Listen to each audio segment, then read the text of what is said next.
Now, chapter 51, we're getting close to making a siyum on Tanya, but the last three chapters are heavy chapters, a lot of deep ideas. And in this chapter in particular, in Perek Nun Aleph, the Alter Rebbe goes back to what he said in chapter 35. So I'm going to ask you to turn to chapter 35 for a minute or a little more. Turn there so we could read it together to refresh our memories. And that is on page Mem Daled, which is, close to the beginning of chapter 35, in the middle of the page, or towards the top of the page, about 10 lines down, he quotes a story, a recording in the Zohar HaKadosh about an individual called the Yenuka. The Yenuka means the child that nourishes, that's nourishment, that yonik, that breastfeeds, and all that concept, Yenuka. And who is this referring to? The son of Rabbi Nuna Saba. There was a sage, and the sage is quoted in the Zohar HaKadosh, and he had a son who was a gifted son. Usually Yenuka is a term given to a gifted child. So the Yenuka, he brings there, V'hu b'hagdim loshna Yenuka, the Zohar Pashas Bolok, al Posik. The Zohar brings the following. There's a Posik, Hachacham einav b'roshei. A wise person, his eyes are in his head. Asks the Zohar, V'chiboam osar einav debarnash. Where else is one's eyes? Of course, they're here. They're in one's head. This is the head. So what's the Zohar's chiddush? The Yenuka's, Ella krahachihu. This is the way you are to read the verse. The snan that we learned, lo yahach barnash b'gili reishei. A person, barnash means a person, a human being, a Jew, should not walk b'gili reishei, with his head revealed. In other words, bare, no yarmulke, no kippah. Arba amas, 4 cubits, 4 amas. My timer, why not? The Shchinta Sharia Alesha, because the Shechina, the divine presence, rests on a person's head. The Chol Chochem, and anyone that wants to be considered wise, a Chochem, a Nohi, Umilui Bereshei. His eyes and his speech are in his head, in the mouth. Inun Bahi the Sharia v'kaim al-Resha, and this is what it means, that it exists on the head. Ubar v'kad inui tamon l'neida dahu nahira. The adlikat al-Resha, when you want to know about the light that is lit on the head, itzrich l'mishcha, you need to have oil. Begin gufa. That's a reference to the body. If you want a candle to shine, you need oil, because the oil holds that makes the wick burn. The barnashi psila, the goof of a person is the psila, is the wick. V'nahira adlik le'ela, and the fire is lit above through it. V'shleima malka, and shleima melech the king. Tziva v'omar, he commands and he says, quote, V'shemen al reishcho al yechsar. Oil upon your head, do not miss. Don't be lacking in oil on your head. The hod nahoira de bereisha, because the light that's on your head, itzrich lemishcha, must have oil. And what's the oil? Not the wick. What's the oil? Uvd v'inun uvden tavin. And those are the good deeds, maise, action. And this is the meaning, that a wise person, their eyes are in their head. Now, in simple English, what does the Zohar say? The Zohar says that it's not Torah study, limud Torah, that's the oil. But the oil is the uvdin tavin. And hachacham eina b'roshoi the means that a person who's a chacham, and we all are to be chachamim, we want the head to have the light of Hashem, so it requires specifically uvden tavon. So it's not about the placement of the head, as we asked in the beginning in the question. The Zohar says a person's eyes are in his head. Duh, of course. Spiritually, the eyes in the head, meaning the light, the shining of God to inspire the person, which is associated with Chokhmah, Baroshai, is specifically fueled by oil. And what is oil? Not the study of Torah. Uvden Taven, good deeds. This is the Zohar. Now we explained it already at that time, but the Alter Rebbe now, please turn back to today's chapter, Perek Nun Aleph, on page Ayin Aleph, says this will clarify, what we're going to learn today is going to clarify, this chapter is going to clarify more of that statement of the Zohar. And why is it relevant to us and to the trajectory of Tanya? Because in chapter 35, the Alter Rebbe said that. Then in 36 and 37, he said, how do you make this oil, the spiritual oil? Through making an abode for God on earth. Dira b'tachtonim. That was 36. And then in 37, he said, and that's the whole purpose of Mashiach, and what we do now will be revealed later. And then in 38 and 39 and 40, he starts speaking about kavanah. Where is kavanah most felt? In love and fear of God. The feelings, the emotions. Once he spoke about that, so then in chapters from 41 through 43, middle of 43, he speaks about awe, reverence, yira, couple of soil. And then from middle of 43 through 50, he speaks about various levels of ava, which we discussed. And now he goes back to what he began in chapter 35, which, by the way, is also based on the mission statement of the entire book of Tanya, and which is on the cover of the page, the title page.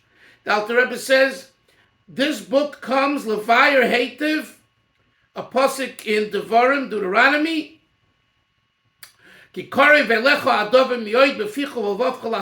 for this thing, the Torah, is near you, very near you, in your heart, in your mouth, in your heart, and to act upon. And Alter Rebbe explained that we're not talking about a tzaddik's love, we're talking about a love that has an ava, a levavcha, that's lasoisoi. It's a love that kicks in and generates action. So he spoke about that. But that's the mission statement. And what's the mission statement? The most important part of this mission statement, lasoisoi. Out of beficha, uvilvavcha, and lasoisoi, from that verse in Devarim, what's the ikar? The third one, la'asaisai, which is what he says in chapter 35, uvdan taben. So we have a pasuk in the Torah, supported by the saying in the Zohar that he quotes in 35, and now the Alter Rebbe wants to bring it all together. What's the kesher between that and a chocham einav baroshai? What is the association with chochmah? And that's what he does in this chapter. And this chapter is going to add that there is an intrinsic connection between ha-chocham, chochmah, wisdom, and action. Until now, we don't have that nekuda in Tanya. We just have the nekuda, we have the point that action is loudest. But now he's going to explain to us how action impacts Chochmah as well. That's the objective of chapter 51 of Tanya. Now let's learn inside. V'hine, the Tosef is biur, to have additional explanation. Loshen hayinuka, to understand the terminology, of the Yanuka quoted in chapter 5, 35, as we mentioned, 35, we first must preface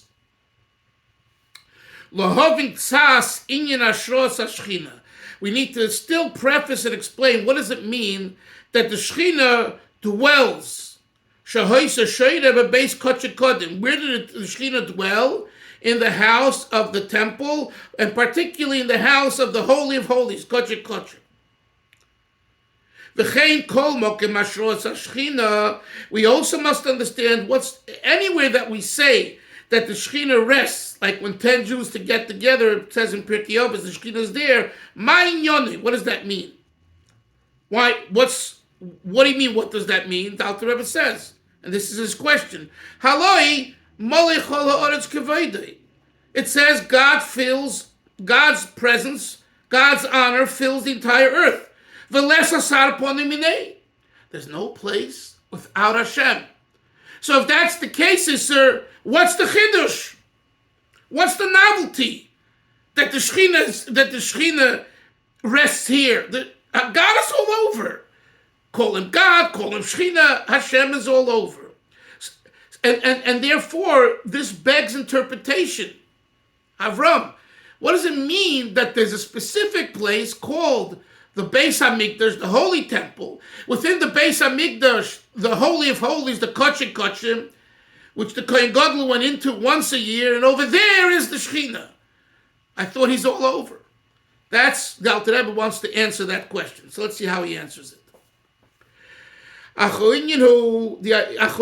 idea can be understood better, since it's written, from my flesh, now these three words are used thousands and thousands of times in Chabad Chassidus. It's a key phrase. From my flesh I perceive. Echzel means I see God. In other words, you need to see God from your body. By studying your body and knowing the anatomy of your body and how the body works, the mind, the heart, the feet, the hand, the stomach, everything works, you'll understand better Hashem. So this idea, Chabad Chassidus explains from the Balatanya, from the Alter Rebbe here, and in his other Svarim, is an ikar. If you want to really understand God, Moshe, you have to understand your body. And you could understand more of God by understanding more of the body. So that's what he says here.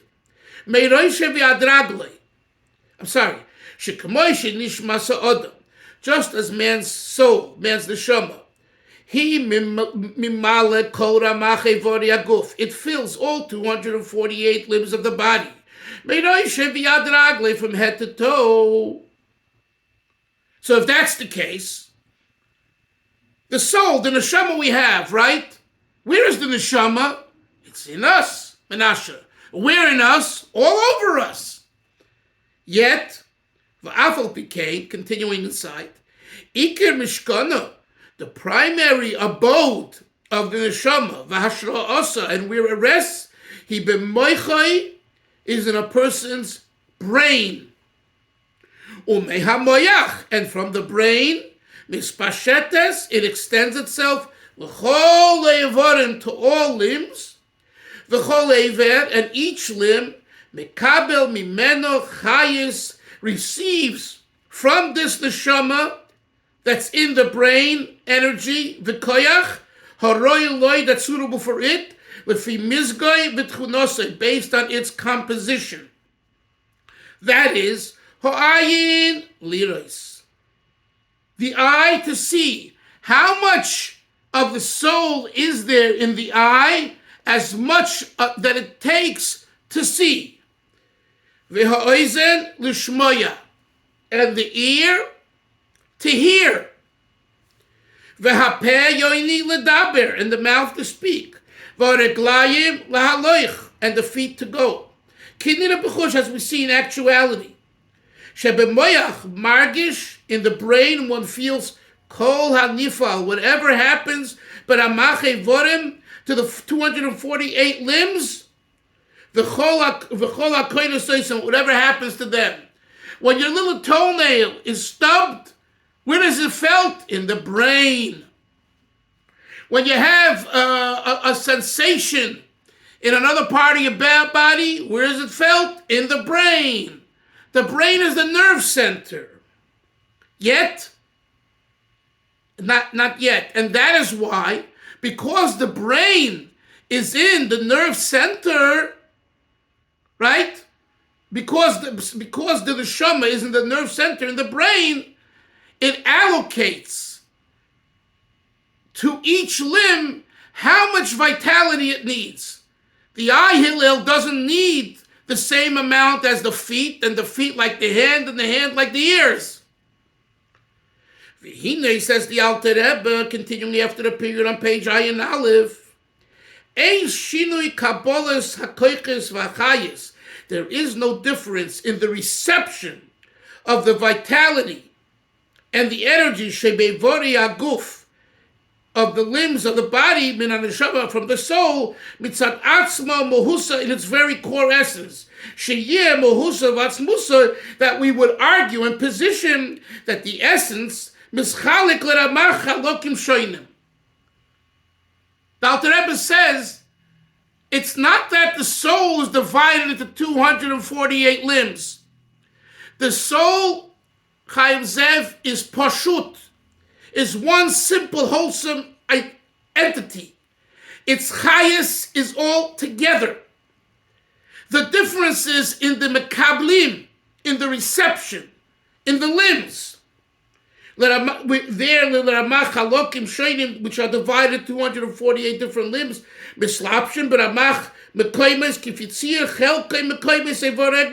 Every single place has its imagery, its position, and hence it has a certain amount of chayas that comes into each one. Based on this, we understand, please turn your pages down top of 142, that atzmusa u'mohusa, that the very core essence of the neshama, mitzuye b'tzir gashmi, v'tmus v'tavnis k'tavnis hagufs chas v'sholem.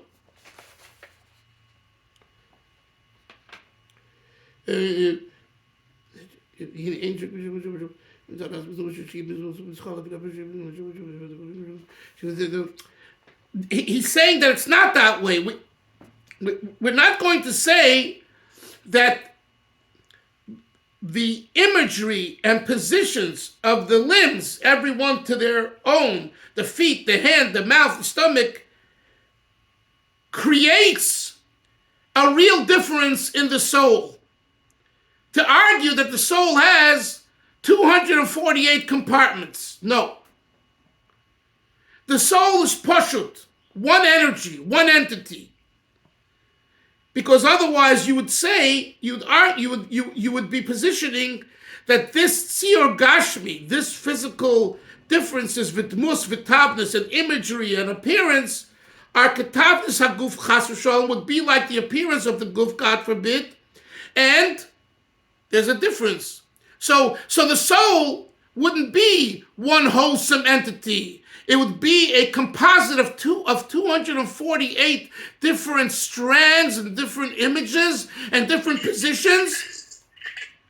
And to say that, says the Alter Rebbe, it's not true.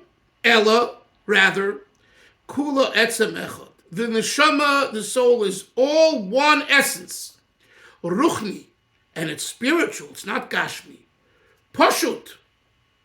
Look at the adjectives that he says here. Ruchni, pashut, simple, umufshat, mikol gashmi, and stripped from any and all physical imagery. So we have three words: ruchni, pashut, umufshat. Pashut, the mufshats, are in a way identical, but the way it's used here, it's a little different. In other words, this neshama is one wholesome entity, pure of it's not divisible. But let me explain, Chavre. Not that it's not divisible because I didn't get a chance yet to divide it. And when one of you guys will work in a lab somewhere in Washington or New Mexico, and you'll have the time and the patience and the support, you will be able to divide the soul. And no one has yet had that chance. But one day, one guy will do it. Wrong. You cannot do that because Hashem intrinsically did not allow the soul to be divisible. Whereas the body, yes. Not only did he allow it, he wants it, and that's the way a healthy body works. And Chas v'Shalom, Rahman litzlan, as our doctor can tell us, when it's not that way, we have ailments, we have problems, we have illness and sickness. So the division of limbs is a very healthy thing. But that's in the guf. The guf is mitzuyar. So get that word, siyur, mitzuyar, formed, developed. The neshama is ruchni, is pure. Let's continue.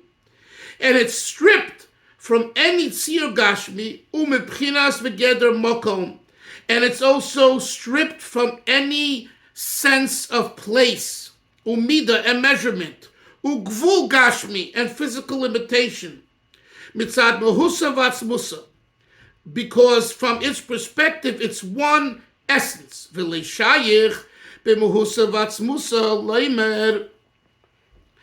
when you're talking about an essence, it is not shaykh. That's what I said earlier. It's not possible. Not that it's not yet done. It's impossible for it, loymar, to say, shehi b'moichin sheberosh yosef mibeberaglayim. That the soul is more in the head than in the feet. When we said earlier, both in Tanya and earlier here, that the abode of the neshama is in the brain, that's the way the neshama finds a place to park itself to distribute its energy, i.e. the nerve center. But not that the soul is brain. Because if that would be the case, everyone has a brain, but someone that doesn't access their brain has no real relationship with soul.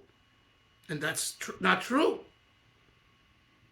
So the fact that the soul, its abode, its place from where it maneuvers and controls the body is the brain, that's just an abode. That's not its essence. That's what he says here. Look, let's go back. It's not possible to say regarding the very core essence of the soul, of the neshama, to say it's more in the brain, within the head, more than the feet. Why not? Because its very core essence isn't in the category of definition and place and physical limitation.